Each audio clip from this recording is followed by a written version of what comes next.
Good morning. How are you? This is your weekly live Q&A from one rental at a time. If you don't know, this is a video or a live stream that I do as a thank you to all the loyal listeners, right? We do 2 or 3 videos a day, every day, 7 days a week, every, 365 days a year. Good morning. And we've now started asking for thumbs up. It's something I have proven to be terrible at, as I just don't do it enough. So thanks to some ideas from the audience, we have decided to set some goals for the week. If we get, first it was 100, then it was 110, and now it's going to be for next week 120 thumbs up on each and every one of our daily financial news. I do them 6 days a week, right around 7:30, with Thursday being the one day that it might be earlier or later, as I have a expert interview at 7:30. So Thursdays are the one day that it could be early or it could be late, depending on how things line up that morning.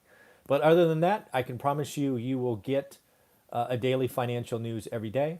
You will likely get 5 or 6 interviews a week. You will get some real talk videos, some walkthroughs. Again, we put out more than 4 hours of original content every week, and here it's going to be 45 minutes to an hour as a thank you. So, all right, well, I have riffed enough, letting people join. Don't forget those thumbs up as we go forward. But again, I have 2 pages of questions, and I'm just going to go through them, no particular order. So let's get started. Actually, before I do that, it is July 4th when this live stream is going on. So happy birthday, America, 244 years old. Looking good, right? 2020 has been a rough year for the world.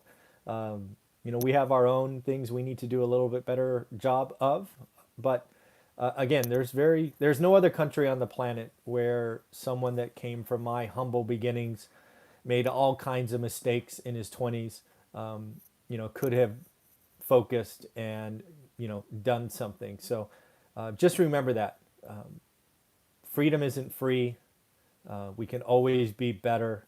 Frankly, hope over hate is something I'm going to start saying more and more of. So let's just get started, right? You asked a bunch of questions. I'm going to do my best to answer them all. So first and foremost, question about how I calculate yield, right? One of the things you have heard me talk about a lot is I take all of my rental properties, and before I buy them, I put them in my spreadsheet.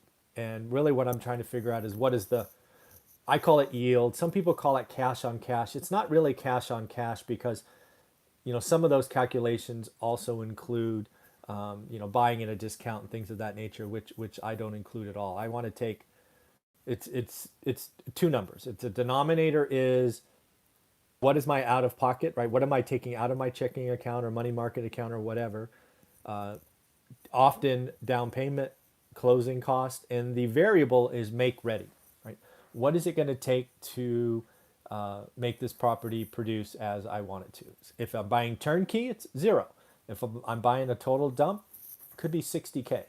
And then the numerator, just to round out the yield calculation, is my expected yearly cash flow.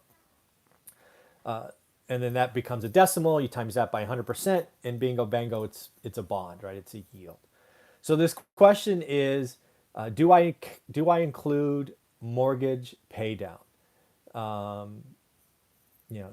No, I don't. What this question really is, hey, I'm going to make a full payment, and let's just say, hey, 700 is interest, but $100 is principal. And what do I do with that $100? Is this question? And the answer is, I don't think about it, right? Some people call it a forced savings. Some people want to mix up their spreadsheets and only count the $700 in interest, but not the 100. I am far too conservative from that. If I have to write an $800 check, I don't care how much of that is principal. Even if it was all principal, I would calculate 800. Because again, I am playing for the net number, cash flow. If I write an $800 check for my mortgage payment, it's 800. I don't care what the principal and interest mix is. Yes, I get it.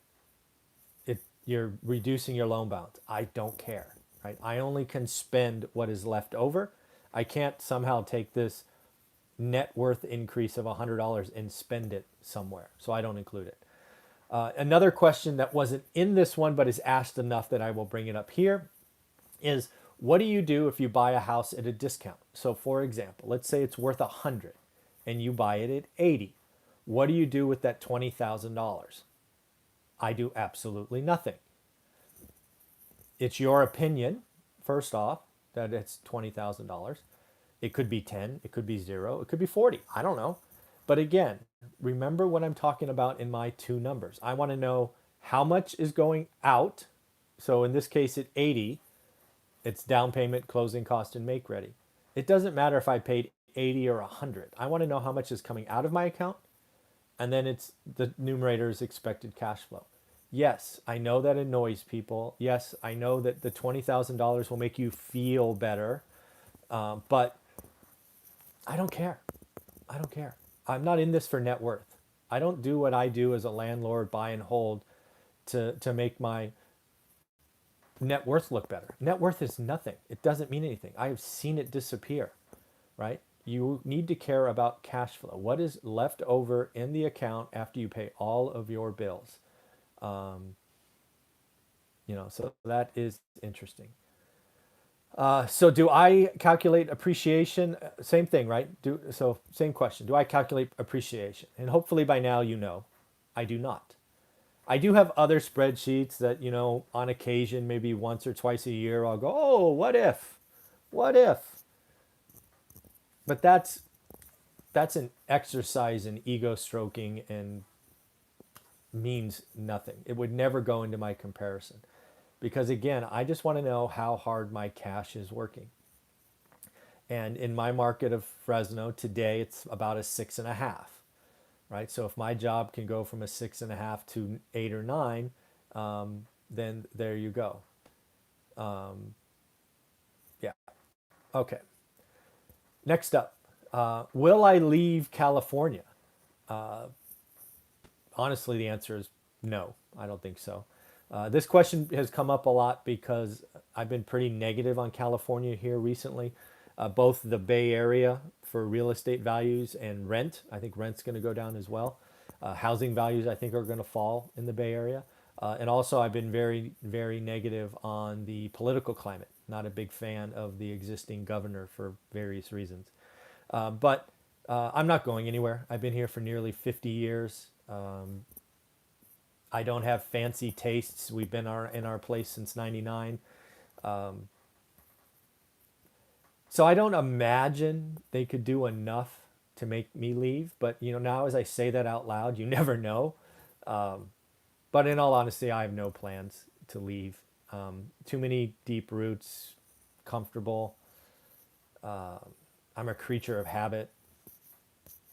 I do occasionally think about what would happen if we had a big house, but no, we're happy in our townhouse. Our daughter's, she's out now, so it's just the two of us. So I don't think there's any chance I leave California, even though I'm pretty negative on it. But that's just what I think today. So next up, there's been a lot of talk that I have had around. There's going to be a payment for all of this, shortfall in budget and trillions of dollars, both in inflation but also in taxes. And one of the questions was, do I see a chance that the 1031 exchange, which I have leveraged, a dozen, maybe 10 times, maybe a dozen, 10 for sure. Do I see them closing that loophole? Well, first off, I'm not sure I'd call it a loophole. That was in the question. It's in the tax code, right? And they want you to do it, right? But the answer is yeah. I think if the existing administration stays in place, there's no chance that it gets replaced because he's a real estate guy, right? But yeah, if there's a change at the top, could the 1031 exchange be one of those things that they get rid of?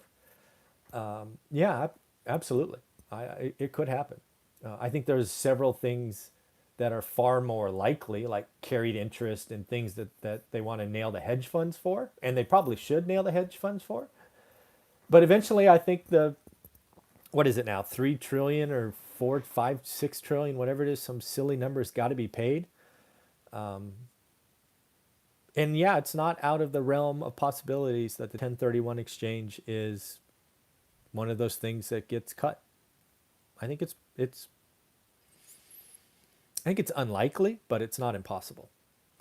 Next, do I buy lots? I have bought lots in the past. I've only bought lots from people who really, really didn't want them. I mean, truly don't wanters. For example, in my area, I think I bought 4 lots over the last 20 years, all 4 of them within like a 2-year window of each other. I think it was like 2012 to 2014. I bought a bunch of city lots that used to go for like 40 grand. I bought them for 5 grand each, 5 to 7 grand, because I found someone who just didn't want them. I paid nothing for them and I flipped them like 6 months later for 20 grand each. So I do not buy lots to build. I do not. I do not want to go draw plans and deal with the California bureaucracy and fees and nonsense to build anything. That's why I don't add master suites to my 2 bedroom, 1 bath houses, which is very common in higher areas, right? Like if you were in Orange County, for example, and you stumbled across a 2 bedroom, 1 bath bungalow that grandma lived in for 50 years, most flippers would buy that, strip it, and also add a master suite, right? And making it a 3-2 instead of a 2-1, at least a 3-2. That's not Fresno. That's not my market. That's not where it's at. And I really don't want to deal with the bureaucracy of building permits and designs and drawings. Could Fresno ever get to the point where that is beneficial? Yeah, absolutely. If the median house price in Fresno went from 260 to maybe 460, I would probably do that because I own 20, maybe 25 small houses that I've picked up over the last couple of decades. And yeah, I would probably use that as an advantage. But today, with a purchase price of, an average of 260, it doesn't make financial sense. But that doesn't mean it won't always not make financial sense, if that makes any sense. And then lastly, I don't buy lots because they cost a lot. You own a lot during the spring, man, you're mowing that thing down every 2 weeks at a minimum. The weeds grow fast when it rains. In August, you got to really take care of it because it's a fire hazard. The city really gets on you. So lots don't produce cash flow, hence I don't buy them regularly. But if I ever bump into someone that says, "Hey, I really don't want this" or whatever, and they want to basically give it to me, I'm not beyond taking it and selling it a few months later. Oh, here's an interesting one. How do you feel about fake gurus? So I've actually categorized this in 2. This question came from someone who actually sent me a link to a fake guru, I guess, who got exposed. I haven't watched that video yet. But I think fake gurus come in 2 forms. I think there are 2 types of fake gurus today. There is YouTube University fake gurus. These are I'll call them entertainers who have found a way to use keywords or hashtags or whatever they're called. I don't know what they're called. YouTube stuff. To generate a following and do very entertaining videos, but they've done that under the umbrella of investing. And at least most of their videos aren't really about investing. I've actually was a very fond follower of many of them, but have stopped because it's frankly at this point irritating. It is. It's. I don't consider you truly trying to help people. You're an entertainer, and congratulations, entertainers make a lot of money, so good for you. And then there are the folks that were the fake gurus of my generation, right? My generation was come to this weekend workshop. It's free, blah, blah, blah. Back to the room with your credit card. Those people are disgusting. They make me mad. They are preying on a pretty significant trait in human nature that makes that work. And it's most of the time when you sign up for that, you're not in a financial position to do it. It only hurts you. It doesn't help you. Those folks that used to travel the country and do those are, there's a special place for them in my book. That's not okay. The whole free workshop model to $100 this or that to 10,000, 40,000, 50,000. That is, man, that's just terrible. That's just terrible. Yeah, that's just I in today's world, I actually give the YouTube fake gurus that we were just talking about credit because at least they're not costing you money. They're costing you time, right? And they're getting paid for the ads. That's just how that's how it works. And if you consider them entertainers, then it's okay. But the fake gurus of my generation, I mean, I have heard very, very rare pleasant experiences. I know hundreds of people who have been taken for 10,000 plus from fake gurus, and that's not okay in my book. So those folks suck, to use a technical term. The YouTube entertainers, it's hard to hate them. You got to respect them. They're hustling. They're given what people want, right? You put out a video and it gets 10,000, 100,000 like or views. Good for them. I'm nowhere near them. So I respect them. And yeah, I haven't figured it out clearly. So anyways, that's what I think about fake gurus. Oh, here's one. Is now a good time to start? That's an interesting question. What it comes down to is the word start, if you follow my channel. If by start, you mean, is it time to buy, write offers? All I could say is maybe. Maybe even probably not. If by start, you mean, is now the best time to start learning your market? Yes. This might be the best time in my 20 years to start learning your market. If you watch your market like I talk about in my course every day, you're going to see some amazing things in the next 3 to 6 months. This market has never, okay, let me be clear. This market, meaning the market I watch every day, has never been this unbalanced. It is set up, at least currently, as we say this on July 4th, to have huge appreciation.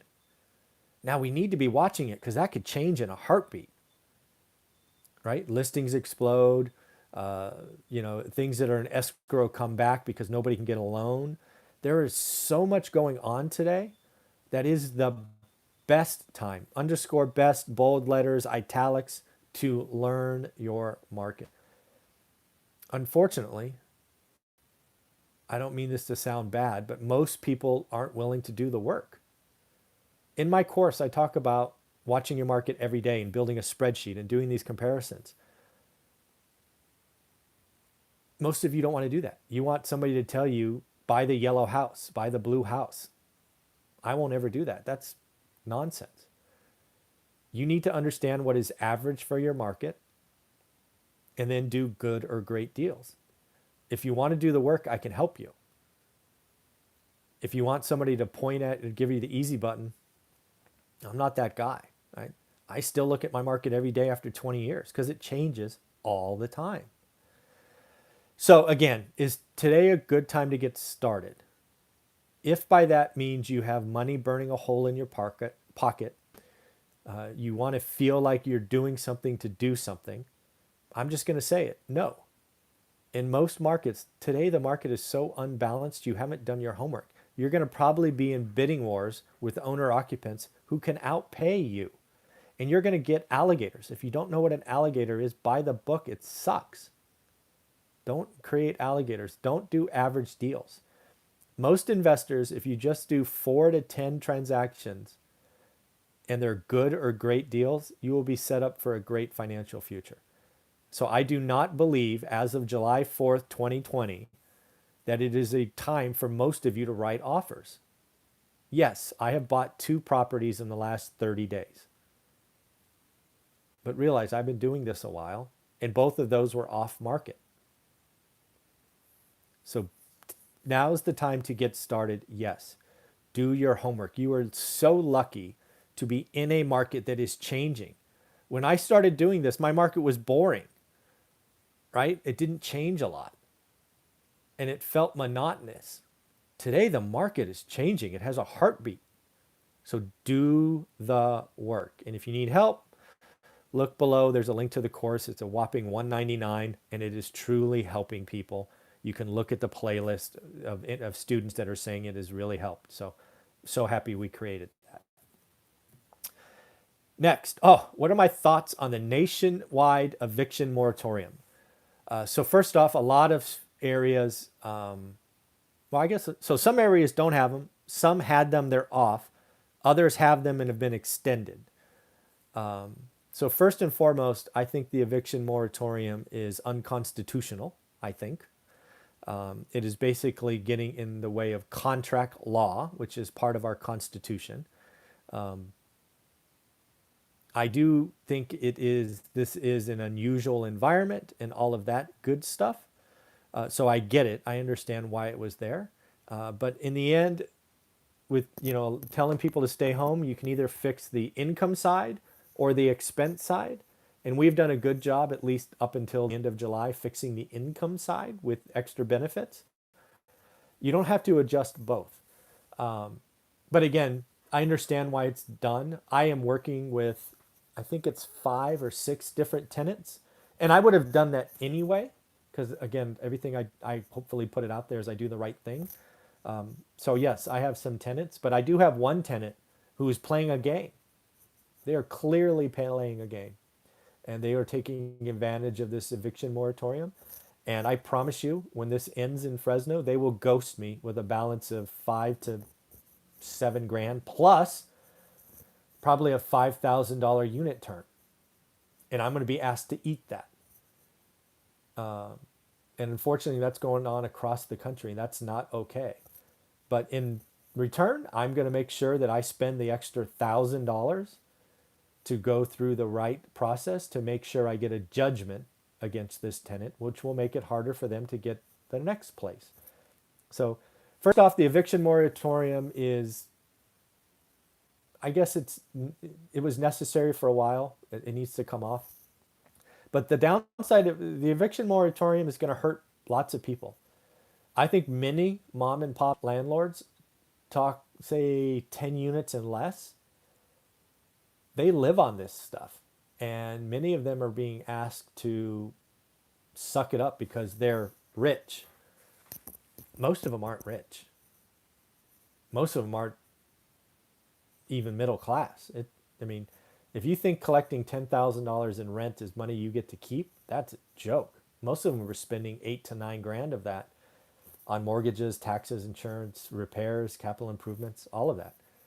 Just for example, right? One of my houses in Fresno, and it's hot in Fresno, it's got to be over 100 these days, just had their AC go out, and it's $4,000. It's a roof mount AC.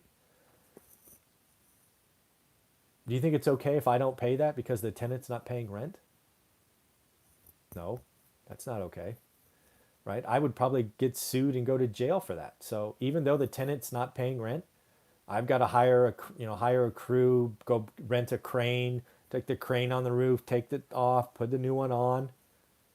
That's what landlords are being asked to do. And that's not okay. But where I was going with that is a lot of mom and pop landlords are going to have enough. What's going to happen is I think this eviction moratorium is going to take supply off the market. Because if you're a landlord in today's environment, let's just say you have 10 houses. So you're going to probably limp through whatever this crisis is, get to September, October, whenever it is. You're going to get to that and go, oh my God, that was terrible. I never want to do that again. Then what you're going to do is you're going to kick your tenants out. Because what do you want to do as a landlord? You want to maximize your sale price, right? Well, in order to do that, you got to kick them out. So there is going to be a lot less single family home rentals in 3 to 6 months. Nobody gets it. It's going to happen. And then what are these tenant right people going to say? Because I own those houses and I'm going to kick the tenants out. I'm going to remodel it and I'm going to sell them to owner occupants so I can maximize my purchase price or sale price. So just like rent control has a long history of being, it helps the couple people that have it and it hurts everybody else. These eviction moratoriums are going to hurt tenants. It's just going to happen. It's just going to happen. So, oh well. I mean, some people can't look out till tomorrow.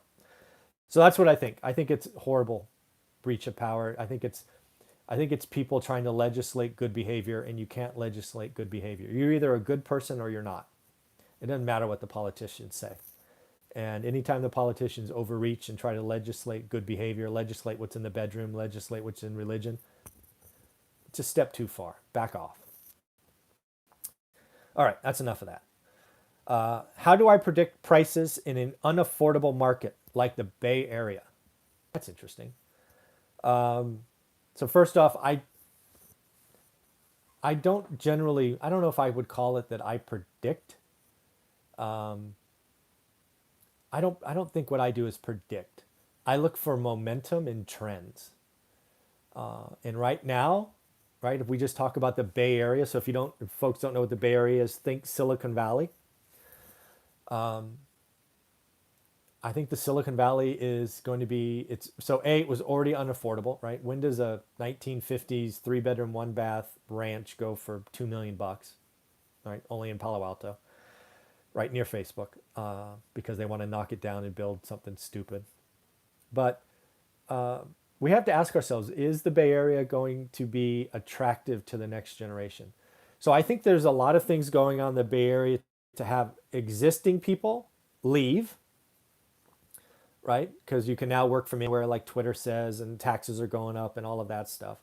But I really think what hurts the Bay Area is we are not going to attract the next generation, right?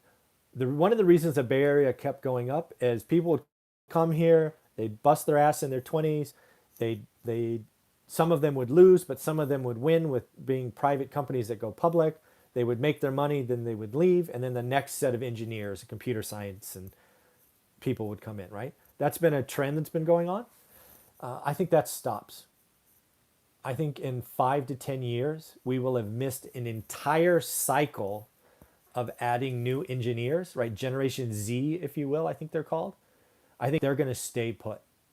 So I think the Bay Area is going to have a slow balloon. It's going to leak for years because I don't think we're going to replace people.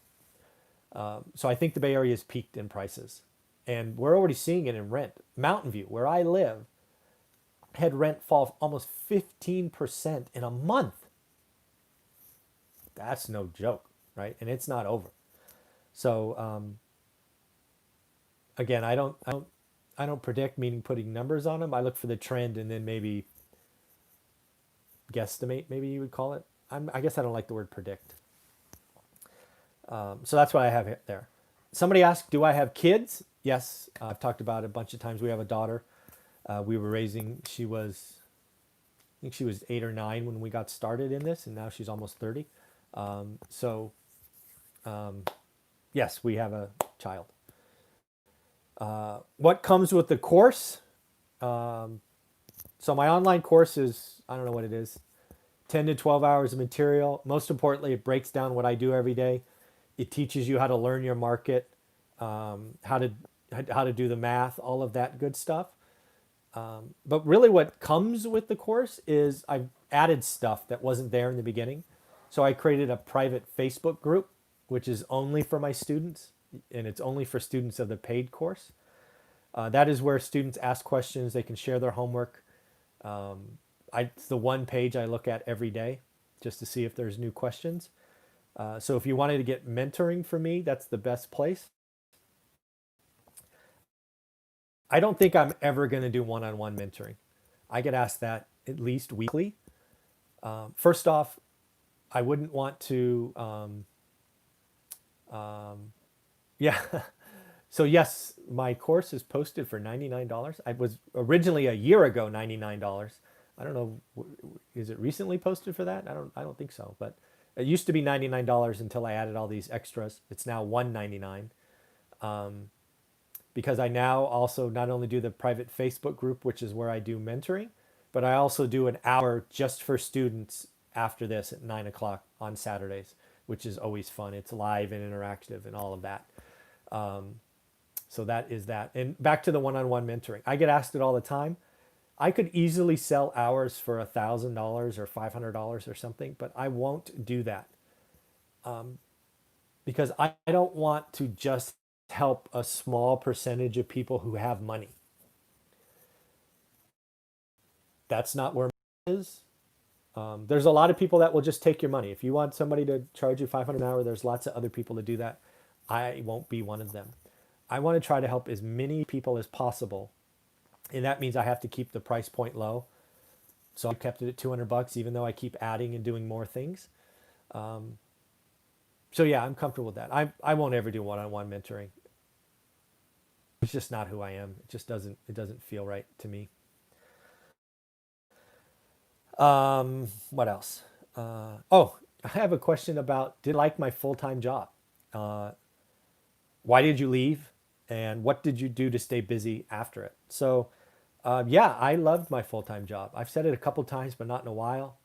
Um, um, I would have done my job for free. I loved it. I was really good at it. I was really good at it. I would have done my job for free. Yeah, so I loved my job. I didn't like my job.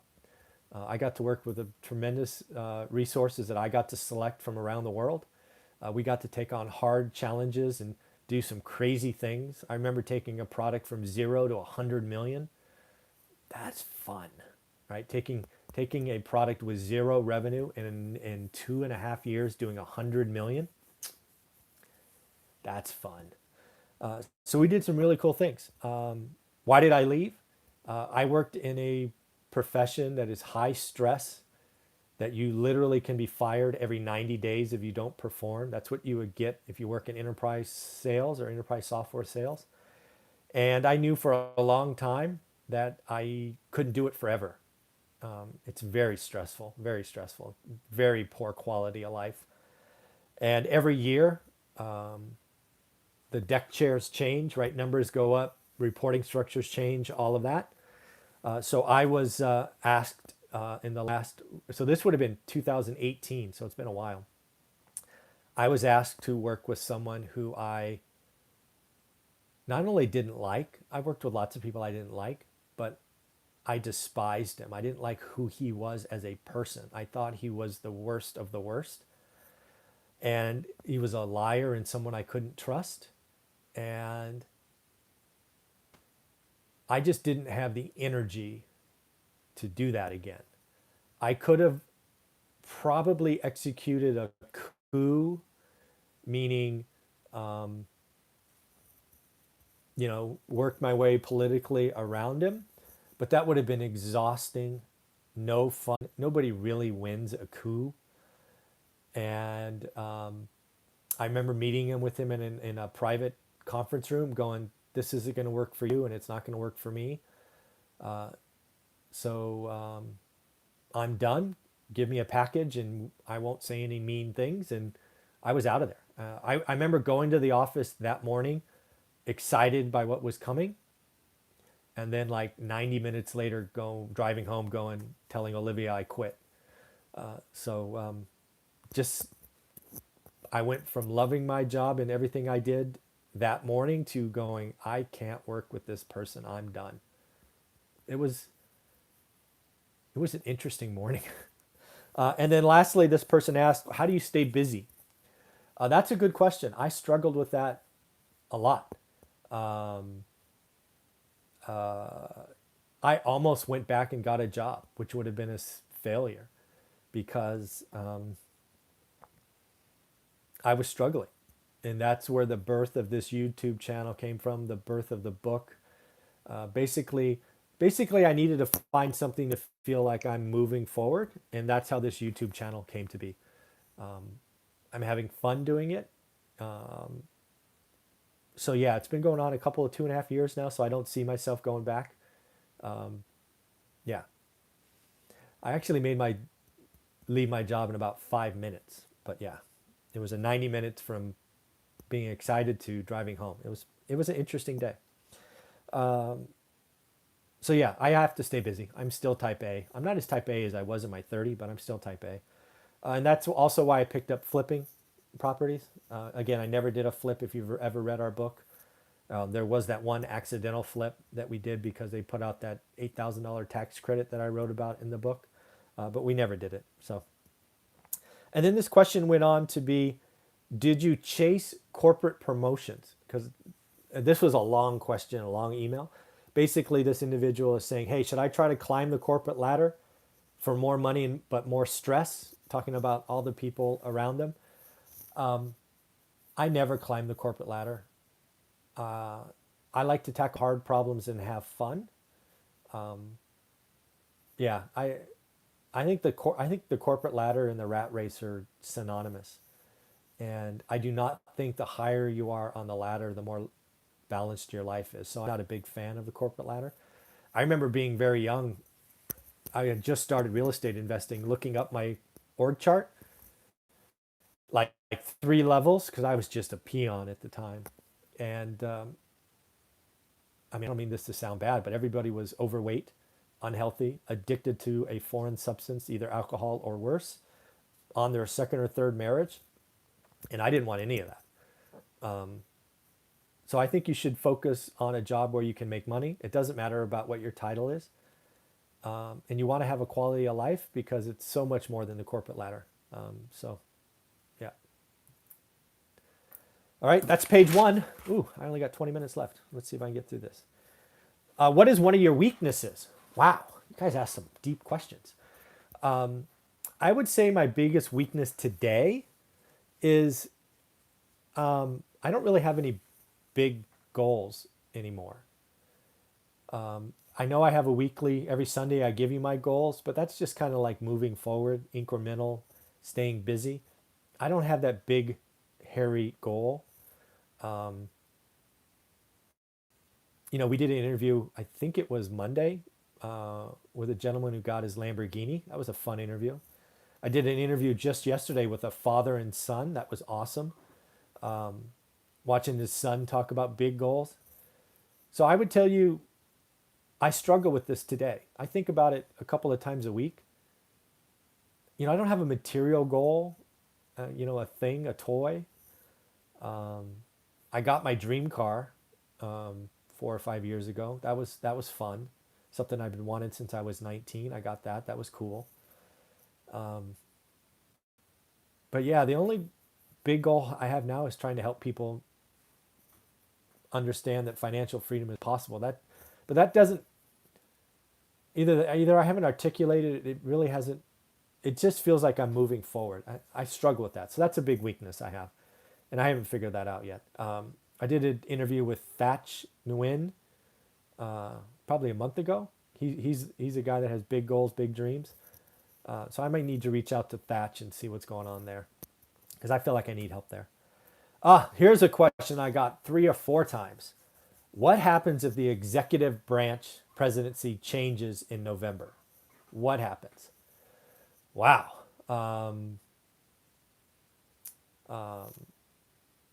So I think there's a couple of things. I think first off, you have to ask yourself this question now.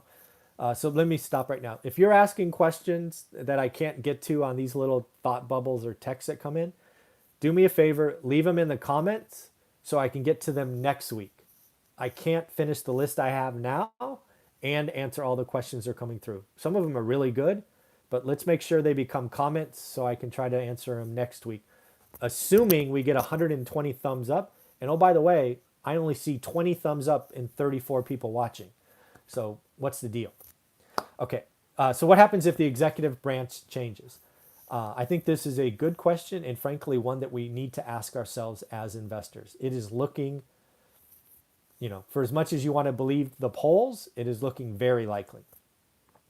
I think there's a couple of things that will happen. First off, I think the stock market, which is for many people who want to invest in property where they have their wealth today, I think that gets hit. I think taxes go up. Now, are those taxes directly related to real estate? Probably not in the beginning, but they could be a sign of what's to come. I also think if the executive branch changes, there will be a focus on affordable housing. Now, what that looks like, I don't know, but I would expect what is today to be the Section 8 program gets bigger. I do not see them coming in and just taking property. I have heard some people out on the left, or it's actually people on the right talking about people on the left, which just annoys me. Talk about property rights and them just taking property and all of those things. Is that possible? I guess it's possible, but I do not see any of that stuff coming, at least in the immediate term. They may be mandating good behavior, like this eviction moratorium. There may be a national rent control. That could happen for sure. National rent control would probably be the farthest they would go. I do not see some big government function coming in and saying, you don't own that, I own that now. That would be bad. You want to see a revolt, that would be bad. But yeah, I do see affordable housing. I could see national rent control. I could also see an incentive for owner occupants. I could see them saying, hey, I don't know, pick a number, $3,000, $4,000 credit for anybody who buys the first home. All of these things could happen. So that is interesting. What would happen if the executive branch stayed the same, which again is possible? Again, I think taxes and deregulation continue. I think we get a huge, monstrous infrastructure bill, because I think that's something everybody wants. I do think we get an infrastructure bill if the executive branch changes also. I just don't think it's as huge, in my opinion. I do not see, if the current administration stays in place, I do not see affordable housing becoming a thing. I do see affordable housing becoming a pretty consistent drumbeat if it does change. So I just think all of us as investors need to be watching what's going on, because I think we have a November election and it's uncertain today. And as an investor, you always need to be planning for the worst case. So I think if we have an executive branch change, taxes go up, fees go up, affordable housing goes up, probably national rent control. That would probably be the farthest I see them going. And they probably do that quick too, by the way. So that's what I think happens, my opinion. I got a question that I thought was odd. Do you believe the unemployment numbers? I think they're as good as they've always been. I don't think they've suddenly become more or less reliable. I think they have been historically bad or historically good, or depending on your faith. And for me, it's never about one number or 1 week or 1 month. It's the trend I'm looking for. So do I believe the unemployment numbers? I'm not really sure what you're trying to get at there. I think you're trying to say I'm an idiot for thinking it's 11.1% when you probably think it's 20%. But again, I'm not here to debate if it's really 11.1 or not. I'm trying to say it was better. This month was better than last month, and last month was better than the month before. That's what I'm looking at. Is inflation coming? Yeah. Yes. I think the Fed has historically been battling to get inflation around 2%. I think by 2022 they're going to get their wish. And then it will be interesting to see how long that goes. Yes, inflation is coming. So if you are in the market and you learn your market like I talk about, and you can find a good or great deal, and you can get 30-year money with a 2 or a 3 on the front of it, go get that money, because you're going to be feeling really good in a couple of years when interest rates are higher. So be careful. Could values increase like the 2000s? It's interesting. So I put out a video. I don't remember when I did it. Sometime in the last 3 or 4 days, talking about how California went up. Like, I forget what it was. So it was like 17%, then 20%, and then 17% 3 years in a row. So I got a question from someone: could that happen again? The answer is absolutely, it could happen again. If, and again, big if supply stays as artificially low as it is today in most of the US, you are going to get double digit appreciation. It's just going to happen. And that's one of the reasons the Fed has kept rates so low, is because they want to keep the economy going. And one of the industries is housing. So if supply, I don't think supply stays this low, but if it does, yeah, you could get some monster appreciation in some markets. Fresno, go back and look at the stats. Fresno was the number one market 2 years in a row. The number one MSA 2 years in a row. It was nutty. It was like, I think one year was like 31%. It was just stupid. So yes, that could happen. Why do you talk about 4 rental properties changing your life? So here's the deal. When I go out and talk, and I talk about owning a portfolio with lots of units, people clap their hands and blah, blah, blah. But then they walk to their car with their significant other and go, wow, good for them, but that's not for us. We could never do that. And I think that is a failure on my part to communicate what is possible. So for a long time, I've been talking about just getting to 4. Because if you get to 4 rental properties, 1 a year, and you hold like I talk about for long term, in 15 or 20 years, you can probably sell 1 and pay off the other 3. I think 3 free and clear rental properties changes your life. That's what I think. That's why I talk about it. I really talk about 4 because I haven't met anybody yet who doesn't think they can get 4. So that's why I talk about 4 changing your life. And if you get to 4 and you want to go to 10, great, go to 10. But I don't like talking about hundreds, because it's so easy for you to clap and smile and want to take a picture with me. But then you go to the car and you do nothing. So I need to own that as a failure. So that's why I talk about 4. Hopefully that makes sense. When do you sell your winners? Oh, I thought that was a good question. Well, I quite frankly sell my winners when people want to overpay. And I've done it twice in my history. Once back in '06, when people wanted to overpay for houses. And that I clearly got that one right, because the prices aren't even back. The house I sold on Norris Drive for $264 is worth about $190 16 years later. Pretty crazy, right? So for me on houses, it's easy. It's the affordability index. I've talked about that a lot in my book. It tells me when things are unaffordable. And if it happens again, I will sell. For example, there's a house I own on Arthur for $200K. If that went to about $380, I'd sell it. No problem, right? If it's unaffordable, I will gladly sell and wait for the market to correct. And I did that again with apartments here recently, when they were overpriced. So again, one of the things I go to real estate meetups for is to see what you all are looking to buy. Because if I can spot a herd of people running one direction, I can evaluate my portfolio and see if I would pay today's prices. And if the answer is no, then I sell it and I move the money somewhere else. Should I refi my property now to lock in profits, or should I be focused on cash flow?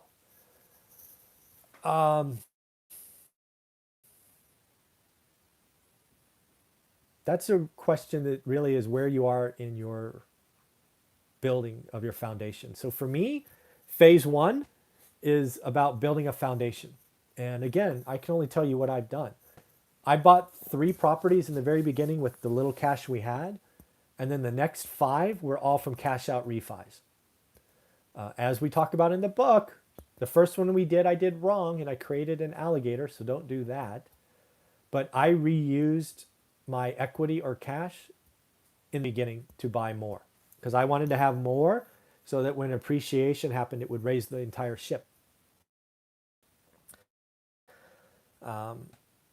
So yeah, if you're in the beginning and you want to reuse your capital, I do not think it's a bad thing to do a cash out refi as long as you are not creating an alligator. And if you don't know what that is, read the book because it sucks. It's very painful. Next one is, does it make sense to be buy and hold when you're 50? Yeah, I talk to 50-year-olds all the time. I'm almost 50, for heaven's sakes. The one thing that we typically do when I talk to them is you might want to get 15-year mortgages instead of 30. Because most 50-year-olds I talk to, I ask, how long do you want to work? And the answer is always 10 years. So get a 15-year mortgage. It makes you feel better. Put a little bit more down so you really cash flow. But yeah, you can be 50 and start. I think you can get, as long as you're going to live another 10 years, get started, right? If you've unfortunately gotten some news that you're only going to live a year, you probably don't want to be in real estate investing. But don't let age stop you. 50 is not, you got another 50 years to live, for heaven's sakes. I don't know why we think 50 is old, right? You're going to probably live to be close to 100, knock on wood. So yeah, get started. If you really want to feel like you're doing something, get a 15-year mortgage. There you go. Congratulations. I guess I'll try to get through. I got a few minutes. Have you ever seen a crazy market like this before? I've never seen a market with this restricted supply. We have a supply problem. And even back in like '04, '05, '06, it wasn't really a supply problem. Stuff sold fast, but it wasn't really a supply problem. People were moving and upgrading and all this stuff, so there was always something available. Today, the supply is just wacky. So no, I've never seen it, but I've also never seen interest rates at 3%. Think about that. I've known several people that get interest rates with a 2 on it. Now that's owner occupant, but still, a 2? Really? A 2? That's nuts. I've never seen a market where inflation is almost guaranteed. It's just a weird time. It's a weird, weird time. Yeah, I think one of the things we'll have to watch is the moratoriums and the forbearance. When that stuff, I don't know, unlocks, removes. It's such a wacky market today. That's why it's dangerous, but that's why you have to watch it and learn it. If you're new and you're excited, the best thing I can tell you to do is buy the course because you'll feel like you're doing something and you'll learn. It'll save you money too. It'll save you from a mistake. So yeah, I have not seen a market like this. It's weird. It's very weird. The last question I have is, will I ever diversify my net worth out of real estate into other assets? I have moved percentages of my net worth out of real estate into other things, but it's single digits. I believe real estate is a market with many cycles. And I can usually take money from one sector that's hot and move it to another sector that's not. And sometimes, that means you got to sit on cash for a little while. So no, I don't know any market. I'm documented, as many of you like to remind me, I'm a horrible stock market investor. So I will never join that casino again. I have a token amount of silver and gold. I don't see that growing. It doesn't produce cash flow. You have to store it somewhere. I'm not going to go to crypto. I'm not smart enough to pick the winner. What else? Yeah. So no, I would probably always be real estate heavy. It produces income. If you learn your market, you can get outsized gains. That real estate's cyclical, so if you're patient, you can survive. And again, real estate provided the vehicle for this person from humble beginnings to do lots of things. Yeah. So that's what I have for you today. This is something I do for YouTube because, again, we get to 120 thumbs up. And again, we're at 23. I'm going to shut this down because I need to go talk to my students now in our private Facebook group. And that, again, for the students. Take care, everyone.